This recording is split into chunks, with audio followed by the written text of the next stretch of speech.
So we have to deal with self-harm. We have to deal with people who have come from prisons, who have done quite sensitive crimes. So it may be something that would be hard to deal with if you understand what their crimes were. You obviously have to support that person regardless of what they've done in the past. We deal with self-harm, violence, people who may be self-neglecting themselves, who may have neglected others or been violent to their family and friends in the community. Obviously we have to treat everyone exactly the same and still support them to their goals because they are here to recover. But there might be some sensitive things that you may hear or see that you may not see in any other job, i.e. self-harm, which can be quite severe here. So people having knowledge of that before they get here is essential. When you have a challenging day, that can be anything from incidents or coming across a scenario you've never dealt with before, and it's quite overwhelming because you're not sure what the least restrictive option will be and what the best option will be. But there's always support from staff on other wards. So if you need support, there's support from CTLs and senior nurses on the other wards, even on night shifts. You just got to pick up the phone and then they help you. I think sometimes at Cygnet Derby we do have patients who quite severely self-harm, and it's hard to get them out of that high-raced feeling when they're very high and they're just constantly self-harming, and to verbally de-escalate them, because we really don't want to ever put people in PMVA holds. It has to be the last resort, or put them, say, in ECA. We do try our best to verbally de-escalate them and provide things that we know they enjoy, and distraction techniques. Sometimes it's hard if a patient is no and you don't know what kind of things that will help them and what they've used in the past.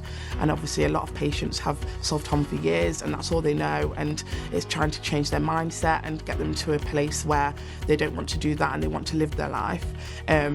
After a while, when you do get to know each patient, it is easy to think, well, I know she enjoys having a shower when she feels like this, or playing chess, and then you can suggest those things. But it's just when someone's it's getting to know them and making sure that they are supported through the process of getting here and settling in, that can sometimes be quite challenging. So there is a lot of training.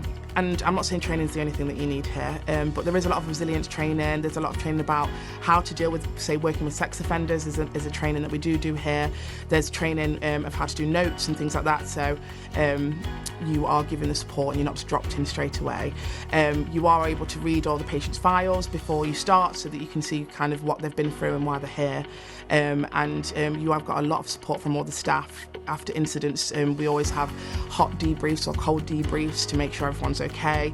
It is a very community feel, so if something like quite serious just happens, they do always ask everyone how they are, and make sure if they need a minute we'll swap them out and let them go, take a walk or make a phone call or get them a coffee. So everyone is very much community, and we do look after each other really well here, and I've always felt that community feeling working at Cygnet Derby. Yeah, so we did have a patient here at Cygnet Derby who was very unwell. She would self-harm multiple times one day, very severely.